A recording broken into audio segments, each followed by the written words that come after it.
আমরা শেষ করেছি। আজকে আমরা শিখব ত্রিকোণমিতির দ্বিতীয় অধ্যায়,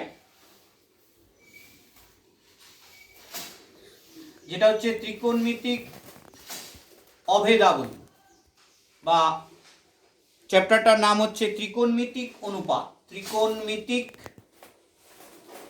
অনুপাত ও অভেদাবলী, এই চ্যাপ্টারটা আমরা পড়তে যাচ্ছি। তাহলে প্রথম চ্যাপ্টারটা আমরা পড়েছি, আজকে আমরা দ্বিতীয় চ্যাপ্টার পড়ছি, যেটা হচ্ছে ত্রিকোণমিতিক অনুপাত ও অভেদাবলী। এটা কি আমরা আস্তে আস্তে শিখব। তাহলে প্রথমে এটা জানতে গেলে আমরা একটা সমকোণী ত্রিভুজ নিয়ে আলোচনা করব। প্রথম, সমকোণী ত্রিভুজ কি?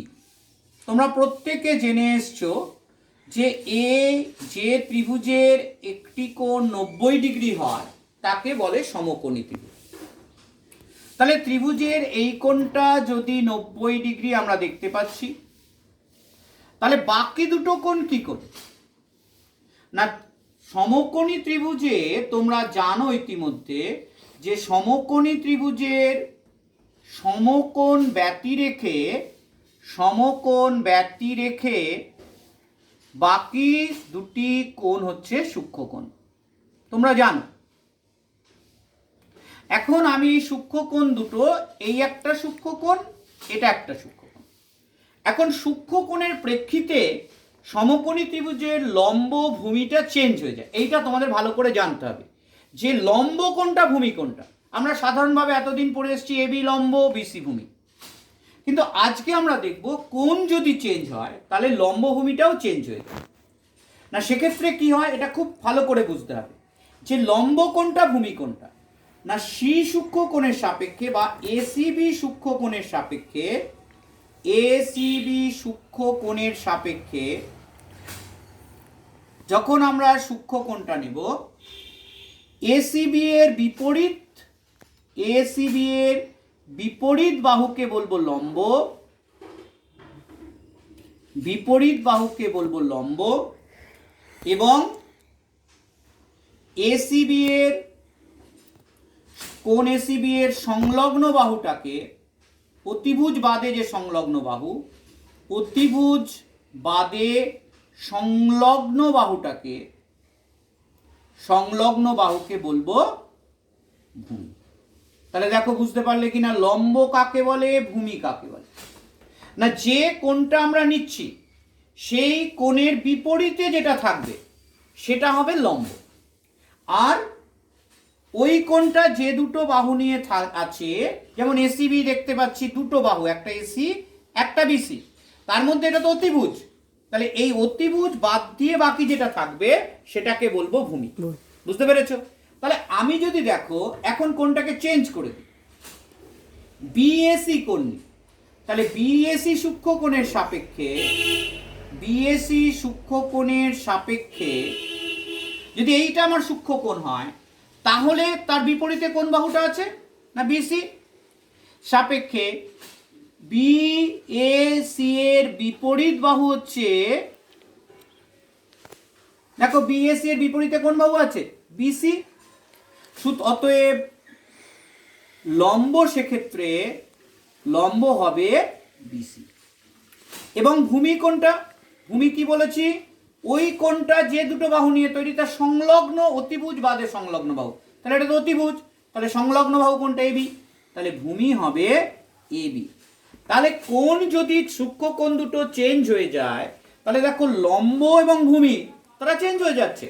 আমি একই ত্রিভুজে যখন আমি এসিবি কোণ, অর্থাৎ এই কোণটাকে কনসিডার করব, তখন এবিটা হচ্ছে লম্ব, কারণ এর বিপরীতে এবি আছে, এবং বিসি হচ্ছে ভূমি। আবার যখন এই ত্রিভুজটারই এই সূক্ষ্মকোণ সাপেক্ষে আলোচনা করব, তখন এর বিপরীতে বিসি আছে, তখন বিসি লম্ব, এবি ভূমি। পরিষ্কার হয়েছে লম্ব ভূমি সম্পর্কে ধারণা? এটা কিন্তু আমাদের কাজে লাগবে। লম্ব ভূমি কোনো ফিক্সড নেই, অতিভুজটা নির্দিষ্ট, কিন্তু লম্ব ভূমি কোণ চেঞ্জ হলে পরিবর্তিত হয়। তাহলে আমাদের মনে রাখার বিষয়টা কি, নোট করে রাখো যে অতিভুজ নির্দিষ্ট, কিন্তু সমকোণী ত্রিভুজের সূক্ষ্মকোণ পরিবর্তিত হলে লম্ব ও ভূমি পরিবর্তিত হয়ে যায়। কিভাবে চিহ্নিত করব তাহলে আমি, না সূক্ষ্মকোণের যেটা বিপরীত বাহু, সেক্ষেত্রে সূক্ষ্মকোণের বিপরীত বাহুটি হবে লম্ব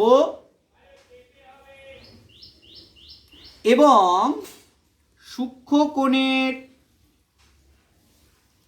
ওই সূক্ষ্মকোণের অতিভুজ বাদে সংলগ্ন বাহু হবে ভূমি। পরিষ্কার হয়েছে? তাহলে আমরা এটা লম্ব ভূমিটা জানলাম। এইবার আমরা ত্রিভুজটার, সমকোণী ত্রিভুজের বাহু এবং কোণ এদের পারস্পরিক নির্ভরশীলতাটা দেখব। এবার আমরা দেখব সমকোণী ত্রিভুজের ক্ষেত্রে বাহুর দৈর্ঘ্যর অনুপাত ও কোণের মধ্যে সম্পর্ক। তাহলে কি দেখছি? আমরা একটা সমকোণী ত্রিভুজ, আমরা এটা একটা সমকোণী ত্রিভুজ এঁকেছি এ বি সি। এইবার দেখো এটা হচ্ছে একটা সূক্ষ্মকোণ। তাহলে এই সূক্ষ্মকোণের সাপেক্ষে ভূমি, এই বাহুটাকে আমরা বলবো লম্ব, এটাকে আমরা বলবো ভূমি। তাহলে এইবার দেখো এইটাকেই যদি আমরা দেখি, এটাকে বাড়িয়ে দিই, এটাকে যদি বলি পি, এটাকে যদি বলি কিউ, এটাকে যদি আরো বাড়িয়ে দিই, এটাকে যদি বলি এক্স, এটাকে যদি বলি ওয়াই, তাহলে আমরা দেখতে পাচ্ছি এই যে ত্রিভুজটা প্রত্যেকটা কিন্তু সদৃশ ত্রিভুজ। দেখো আমরা বলতে পারি যে এ বি সি ত্রিভুজ বি পি কিউ ত্রিভুজ এক্স বি ওয়াই ত্রিভুজ সদৃশ। কেন? তোমরা বুঝতেই পারছো যে এই ত্রিভুজটা যখন নেব, দেখো এটা একটাই সাধারণ কোণ, আর এটার 90 ডিগ্রি, এর এটা 90 ডিগ্রি, তাহলে অবশিষ্ট এই কোণ দুটো অবশ্যই সমান, তাহলে এটা সদৃশ, তিনটে কোণ সমান হয়ে গেল, অনুরূপ। আবার যখন এই ত্রিভুজটার সঙ্গে নেব, এটা সাধারণ কোণ, এটা তিনটেই 90 ডিগ্রি, তাহলে দুটো কোণ সমান হয়ে গেল, তাহলে অবশিষ্ট কোণগুলো অবশ্যই সমান হবে, তাহলে সদৃশ। এক্ষেত্রে দেখো আমরা কি পাচ্ছি, ভালো করে লক্ষ্য করো, A C by B C যে অনুপাতটা হবে পি কিউ, সদৃশ ত্রিভুজের অনুরূপ বাহুগুলির অনুপাত সমান হয়। দেখো তাহলে আবার একই রকম ভাবে X Y by B Y, এই একটা অনুপাত পেলাম। 2 নম্বর এসো, যদি আমি এই অনুপাতটা না নিয়ে এবার AC by B A B নিই, এসি এটা লম্ব আর এ বি নিলাম অতিভুজ, তাহলে এটার ক্ষেত্রে কি হবে? এর লম্ব হচ্ছে পি কিউ আর অতিভুজ হচ্ছে এপি। এটার ক্ষেত্রে কি হবে? এর লম্ব হচ্ছে এক্স ওয়াই আর এর অতিভুজ হচ্ছে, সরি এটা হয়ে যাবে এসি বাই বি এ লম্ব বাই অতিভুজ, এটার ক্ষেত্রে হবে পি কিউ বাই বিপি, এটার ক্ষেত্রে হবে X Y by B X. ভালো করে দেখ যে এই দ্বিতীয় অনুপাতটা নিচ্ছি আমি লম্বর সঙ্গে অতিভুজে, এসির সঙ্গে এবি, পি কিউ এর সঙ্গে বিপি, এক্স ওয়াই এর সঙ্গে বিএক্স। এবার দেখো 3 নম্বরটা কি হতে পারে? আমি এবার বিসির সঙ্গে এবি নিতে পারি, বিসির সঙ্গে এবি, এই যে অনুপাতটা হবে বিসি আর এবির অনুপাত, তাহলে বি কিউ এর সঙ্গে বিপির অনুপাত, কারণ অনুরূপ বাহুগুলির অনুপাত সমান হয়। আবার বি ওয়াই এর সঙ্গে বি এক্স এর অনুপাত, তাহলে এই যে অনুপাতগুলো আমরা পেলাম, আরো অনুপাত হতে পারে, আমরা এগুলোকে উল্টে দিয়ে আমরা অনুপাত পেতে পারি। এখানে যেমন আমরা লম্ব বাই অতিভুজ করেছি, কি অতিভুজ বাই লম্ব করতে পারে। তাহলে এই যে ছবিগুলো আমরা দেখলাম, এই প্রত্যেকটা ক্ষেত্রে বাহু এই অনুপাতগুলোর মান, এই প্রতি ক্ষেত্রে দেখো, প্রতি ক্ষেত্রে বাহুগুলির দৈর্ঘ্যের অনুপাত কিন্তু বাহুগুলির দৈর্ঘ্যের উপর নির্ভর করছে না, বাহুগুলির দৈর্ঘ্যের উপর নির্ভরশীল নয়।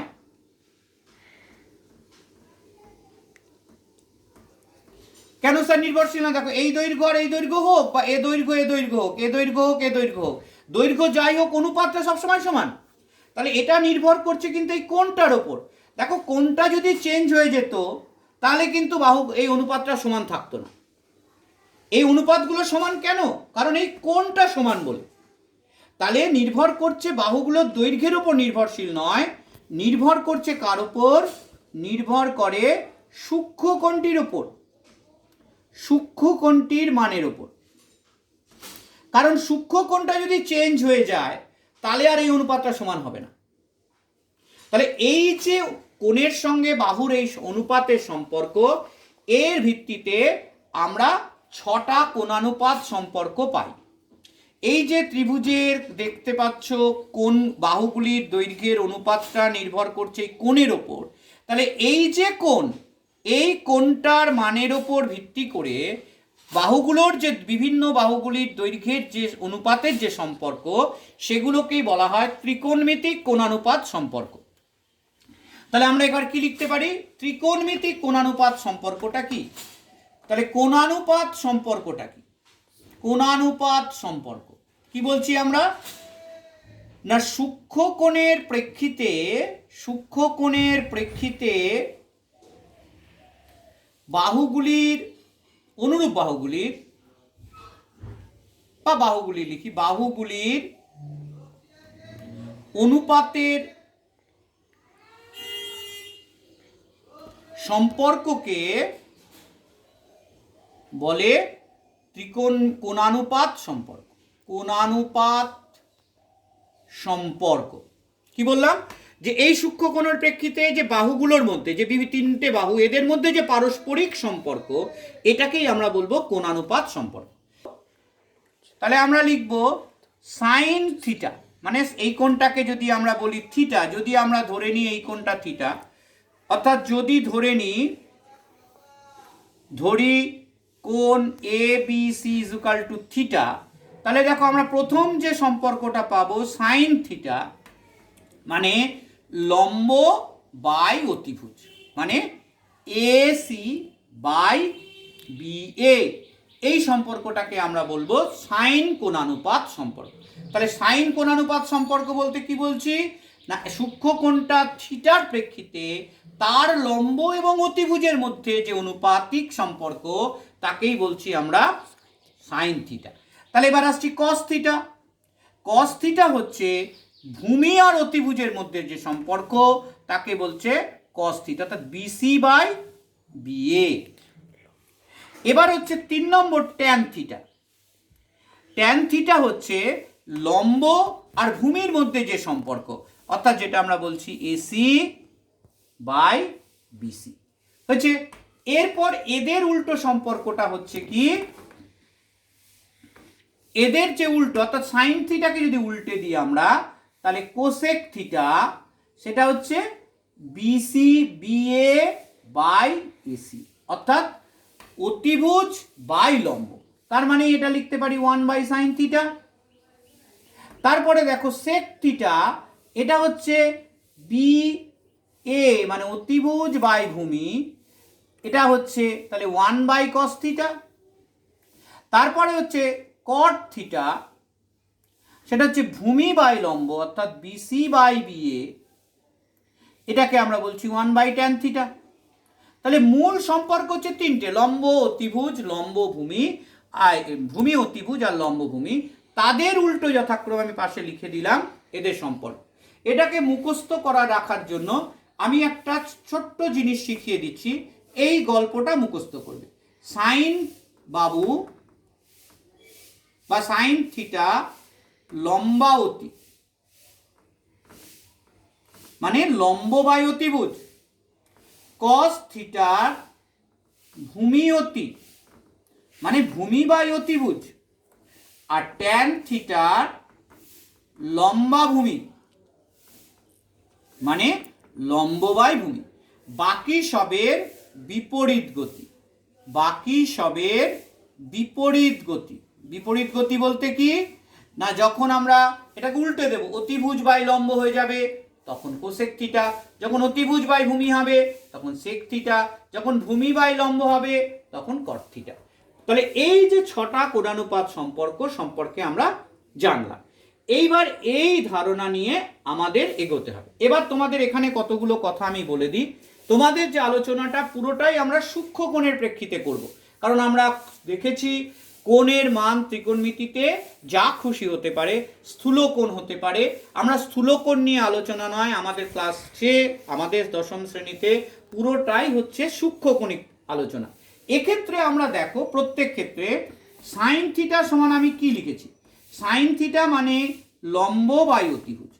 তাহলে আমরা কি জানি না, এখানে আমরা জানি যে লম্ব সর্বদাই অতিভুজের থেকে ছোট হয়, লম্ব সর্বদাই অতিভুজের থেকে কি হয়, ছোট হয়। সুতরাং আমরা বলতে পারি কি সাইন থিটার মান কি হবে, 1-এর থেকে ছোট হবে, 0-র থেকে বড় হবে। ঠিক আছে, অর্থাৎ সাইন থিটার মান 1 থেকে ছোট কিন্তু 0 থেকে বড়। একই রকম ভাবে কস থিটার মান কি জানি, ভূমি বাই অতিভুজ। তাহলে ভূমি আমাদের কি হয়, অতিভুজের থেকে ছোট হয়, কারণ অতিভুজ হচ্ছে সবচেয়ে বড় বাহু। তাহলে কস থিটার মানও আমাদের 1-এর থেকে ছোট হবে, 0-র থেকে বড় হবে। অবশ্যই মনে রাখবে থিটা সূক্ষ্ম কোণ, থিটা এখানে কি কোণ, থিটা অবশ্যই সূক্ষ্ম কোণ। সূক্ষ্ম কোণের ক্ষেত্রে সাইন থিটা মান 1 থেকে ছোট, 0 থেকে বড়, কস থিটাও তাই। ট্যান থিটা কি হবে বলো, ট্যান থিটা হচ্ছে লম্ব বাই ভূমি। দেখো এদের মধ্যে কোনো সম্পর্ক নেই, কারণ ট্যান থিটার মান লম্ব বাই ভূমি হচ্ছে লম্ব ভূমির থেকে বড় হতে পারে, লম্ব ভূমির থেকে ছোটও হতে পারে, তাই না? আবার লম্বটা বড় হতে পারে, লম্বটা ভূমির থেকে ছোটও হতে পারে।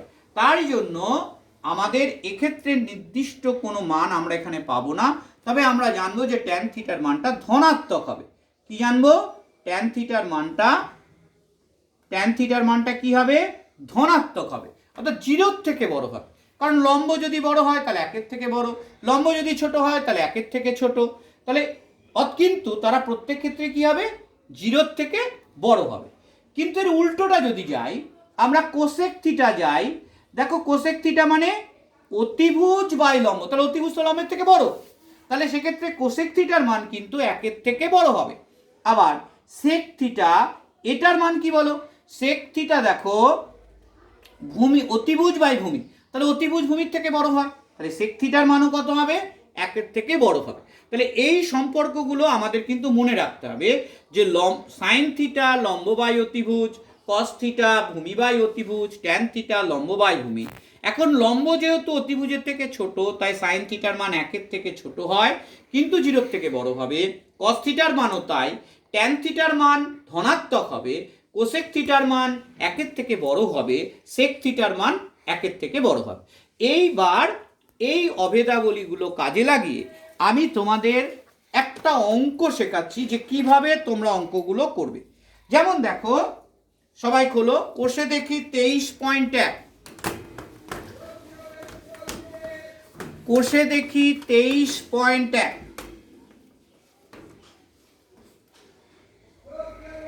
কোষে দেখি 23.1। কি অঙ্ক বলেছে, একেরটা দেখো, বলছে সমকোণী ত্রিভুজ এবিসি আঁকি যার অতিভুজ এবি। তাহলে তোমাকে বলে দিল অতিভুজটা হচ্ছে এবি, তাহলে তুমি একটা সমকোণী ত্রিভুজ এঁকেছো, তাহলে এ বি সি, অতিভুজ হচ্ছে এবি, কত, 10 সেন্টিমিটার।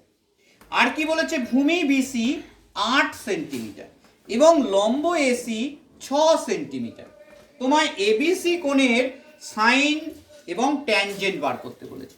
তাহলে এবিসি কোণের প্রেক্ষিতে দেখো, প্রথমেই আমরা লিখব কোণ এবিসি এর প্রেক্ষিতে বা সাপেক্ষে যখন আমি এই কোণটা নিচ্ছি, তাহলে আমার এসি লম্ব, কারণ চেঞ্জ আমি বলেছি কোণে সূক্ষ্ম কোণের বিপরীতে যেটা থাকবে যে বাহুটা সেটা লম্ব, তাহলে লম্ব এসি সমান 6 সেন্টিমিটার। তাহলে ভূমি কি বলেছি, কোণ সংলগ্ন যে বাহু, ভূমি বিসি সমান 8 সেন্টিমিটার। তাহলে অতিভুজটা নির্দিষ্ট থাকে সমকোণের বিপরীত বাহু, অতিভুজ এবি সমান 10 সেন্টিমিটার। তোমাকে বলে বার করতে বলেছে সাইন এবিসি, সাইন এ বি সি। তাহলে সাইনের কি সূত্র তোমরা শিখেছো, তোমরা এখানে লেখো সাইন বলতে কি শিখেছি, সাইন মানে লম্বাবতী, মানে লম্ব বাই অতিভুজ। তাহলে লম্ব কত বলো, এই কোণের প্রেক্ষিতে আগে লিখে নিয়েছি আমরা, লম্ব হচ্ছে এসি আর অতিভুজ হচ্ছে এবি, তাহলে 6/10, তার মানে 3/5 বোঝা গেছে। এবার দেখো এই মানটা একের থেকে ছোট। তারপরে বলেছে ট্যানজেন্ট বার করো, ট্যানজেন্ট মানে ট্যান, তাহলে ট্যান এবিসি কি লিখবো, ট্যান মানে লম্ব বাই ভূমি। তাহলে লম্ব কোনটা এসি, ভূমি কোনটা বিসি, তার মানে 6/8, তার মানে 3/4 বোঝা গেছে। তাহলে এইভাবে তোমরা এই প্রশ্নমালার অঙ্কগুলো করবে। আচ্ছা আরেকটা অঙ্ক আমি এখানে, তাহলে বুঝলে এই অঙ্কটা, আরেকটি অঙ্ক প্রয়োজনের সাপেক্ষে আমি দেখিয়ে দিচ্ছি, তাহলে মুছে দিলাম। আচ্ছা পরের অঙ্ক দেখো যেটা দেখাচ্ছি সেটা হচ্ছে 4 নম্বর অঙ্ক। দেখো তোমাকে বলে দিয়েছে cos থিটার অনুপাতটা বলে দিয়েছে 7/25, দিয়ে তোমাকে কি বলছে, বলছে থিটা কোণের সকল ত্রিকোণমিতিক কোণের মান বার কর। এইরকম অঙ্ক করতে গেলে আমি যেরকম শিখিয়ে দিচ্ছি সেইভাবে শিখবে, পরে অন্যভাবে শিখবে। তুমি আগে কোণটাকে বার করে নিলে, এ বি সি ধরে নিলে, তাহলে ধরে নিলে তুমি কি, ধরে নিলাম আমি সমকোণী ত্রিভুজ এ বি সি এর, আচ্ছা এটাকে কি বলে বলো তো, কোণ এ সি বি সমান সমান থিটা, অর্থাৎ এই কোণটাকে আমি থিটা ধরলাম। তাহলে cos থিটা মানে কি, এবার মনে ভাবো cos থিটা দেওয়া রয়েছে, cos থিটা মানে ভূমি বাই অতিভুজ, অতএব এবং ধরি ভূমি সমান সমান 7x একক, অতিভুজ সমান সমান 25x একক। কোথা থেকে পেলেন স্যার, না cos থিটা মানে কি, তোমাকে আগে মনে চিন্তা করে নাও যে cos থিটা মানে কি, cos থিটা মানে ভূমি বাই অতিভুজ, তাহলে এটা আমার ভূমি, এটা অতিভুজ, এটা তো অনুপাত, তাহলে আমি এটাকে তাই ধরে নিলাম 7x একক, অতিভুজকে ধরে নিলাম 25x একক।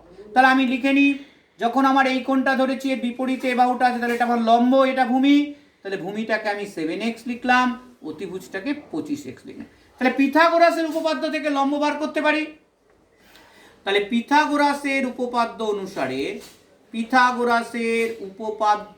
অনুসারে আমি লম্বটা বার করে নিই, কি জানি এবি স্কোয়ার, এখানে তাহলে AB square equal plus BC square equal to AC square.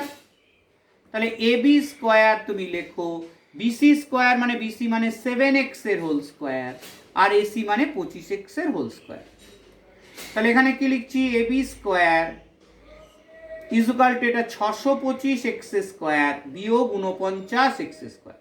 তাহলে এবি স্কোয়ার ইজুকাল টু 9 6 15 4 5 7 12 1 5 6, তার মানে এবি সমান সমান 24x। তাহলে আমার লম্ব বেরিয়ে গেল 24x। বলেছে সকল কোণানুপাতের মান বার করো, বলছে সকল ত্রিকোণমিতিক কোণ কটা হয়, 6টা, 1 সাইন থিটা। তাহলে সাইন থিটার মান কি হবে, লম্ব বাই অতিভুজ, ধীরে ধীরে শেখো তোমরা, লম্ব বাই অতিভুজ। তাহলে লম্ব মানে এবি কত পেয়েছি 24x, অতিভুজ 25x, x কেটে গিয়ে কত হলো 24/25। 2 নম্বর সাইন জানি মানে আমরা এবার cos জানি, তাহলে cos থিটা বইয়ে বলে দিয়েছে 7/25। আচ্ছা ট্যান থিটা 3 নম্বর, ট্যান থিটা মানে কি লম্ব বাই ভূমি, তাহলে লিখে দাও লম্ব বাই ভূমি। তাহলে লম্ব কোনটা এখানে 24x, ভূমি কোনটা 7x কেটে দাও 24/7।